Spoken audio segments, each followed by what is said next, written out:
Hey everybody, welcome back to day 16 of the March Mood Mindfulness Challenge. So glad you can join me today. Today we are starting the 6 core needs which were originally brought to us by Tony Robbins, and I can't wait to start because this is really important. I started talking about wants and needs and being able to distinguish between them is one of the greatest gifts you can give yourself. In a moment when you have a little bit of anxiety of, I don't know what to do, I want you to center and focus on what it is that you're trying to achieve, and if that thing that you're trying to achieve is a want or a need. So everything we do, every decision that we make comes back to either a want or a need for us. We consciously or unconsciously make that decision based on the need. Even though we say we want something, well, the thing is that we might want something, make that decision to go for it, and then at the end of the, have you ever had that where at the end of that thing that you wanted to have so badly, and it's like, oh, okay, great. So what now? It was a want. And a want does not fulfill you as much as being able to fulfill your needs. So it's really important for us to understand what our needs are and to be aligned with our needs in every single decision we make and action we take. The great thing is that, what is a need, I hear you say? There's lots of different things we need, but they actually fall under 6 categories, which I will go through in the next 6 days. So the first, and remember this, if you remember nothing else, I'd like you to remember this. We don't always get what we want, but we get what we need. And we will have the time, the money, and the energy for the things we need. Which is a good thing. And if you look at everybody's behaviors, people behave a certain way because they're trying to get what they need. Even though it might not look like they even know what they need, the subconscious mind knows exactly what they need. That's why they're behaving that way. And then after a while, they're like, why did I say that? Why did I do that? It's because they were trying to get their needs met unconsciously. So once we're mindful of what our needs are, we can then be mindful of the action that we need to take, the behavior that we're doing to see what it is that we're doing to meet that need. Now, a lot of time people are just eating. Oh, I don't know why I ate that. And there's weird stuff that we do that is not, we wish we weren't doing it. But the fact of the matter is, every habit that we do, whether we like it or not, is fulfilling a need that we're just not aware of yet. So let's get started into needs. Okay, so the first need is certainty. We all need this need. Now, as we go through all 6 of them, we all need all 6 of them, but how we need them, the order is specific and unique to us, which is what drives us to be different from other people. So we cannot copy what other people are doing because other people are driven by different needs that might not be important to us. So if certainty is my number 1 need, and the need for connection is somebody else's number 1 need, then I'll be doing a certain thing to get certainty, and that person will be doing a thing to get connection. And there are 2 different pathways. So you're going to start to see how we behave is based on the need.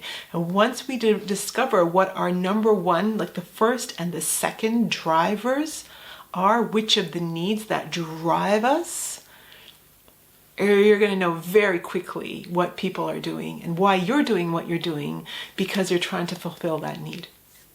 All right, so let's get started. So the first one is certainty. Now, what is certainty? I've got some definitions here so that we're certain. Certain is getting it right.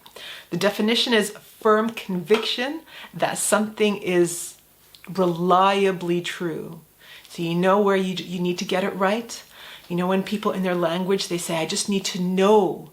I need to be certain. I need to get it right. This is people who are driven by certainty. There are people who are driven by, yeah, let's just give it a go. Well, what's going to happen? I don't know. Let's just try. They're not driven by certainty. The person who hesitates and waits to get all the figures, all the numbers, all the statistics, they're the people who are driven by certainty. In certainty, there are no grounds for doubt. So people who are driven by certainty don't like change. They love control. And any doubt that creeps in, any change that creeps in, it gets them really upset because now they don't know what's happening. There is no certainty. And their need for certainty is so high that there's now conflict, right? Things are changing. The certainty is going. And I'm someone who's driven by certainty. There's conflict. There's internal conflict and external conflict. And that's why that person is starting to behave in that strange way, because he's losing control and everything's shifting at work, or we have to move, or the environment's changing somehow, and that person is losing their certainty, the reliability, the accuracy, the precision of doing things. Now, certainty can look like a few different things for different people. So it also falls under safety and security and comfort. Okay, so we'll go through safety first. Safety is the condition of being protected from danger or risk or injury. So the difference between safety and security is safety is usually considered protection from objects and risky conditions, and security is being protected from people that are likely to bring you harm. So when we talk about safety, think of the seatbelt, right? The seatbelt. I'm going to put my seatbelt on because if I were to get in an accident, the seatbelt is going to protect me from harm.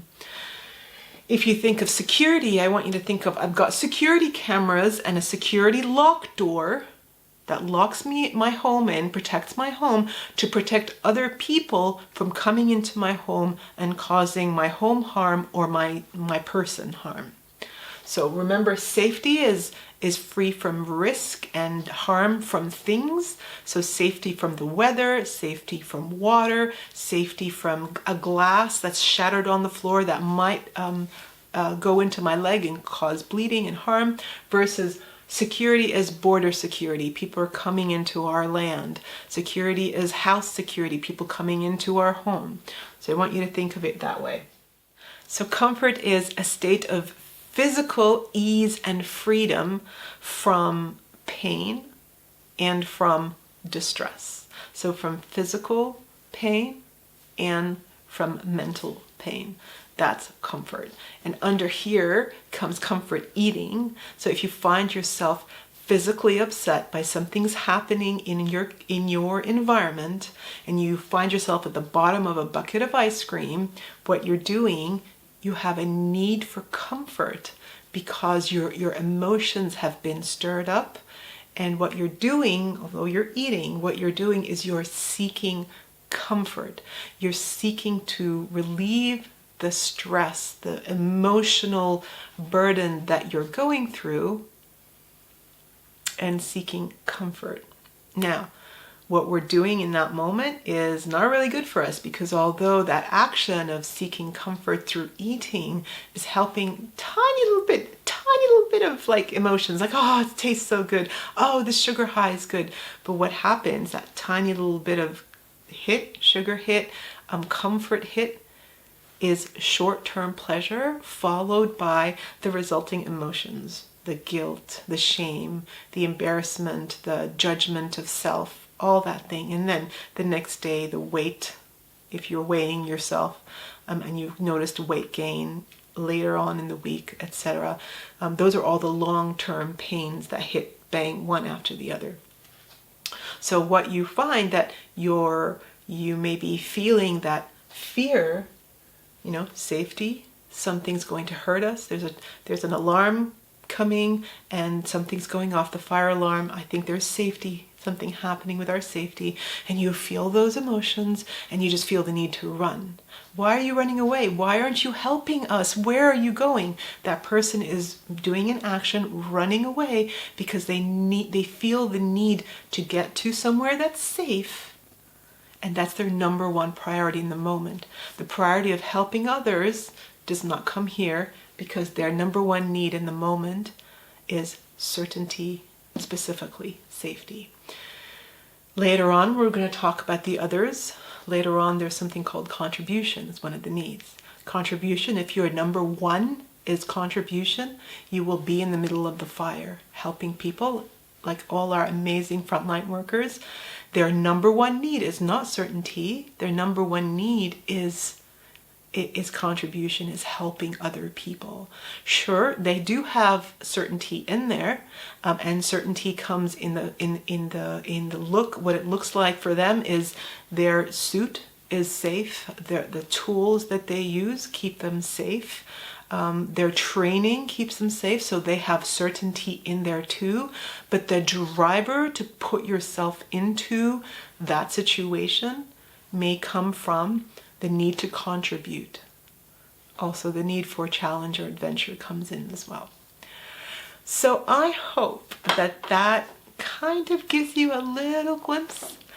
Now, I want you to have a look at people in your life, and I want you to think of yourself as well. What is it that you do, an action or a behavior that you do that gives you certainty? An action or behavior that you do that gives you comfort when you need comfort the most.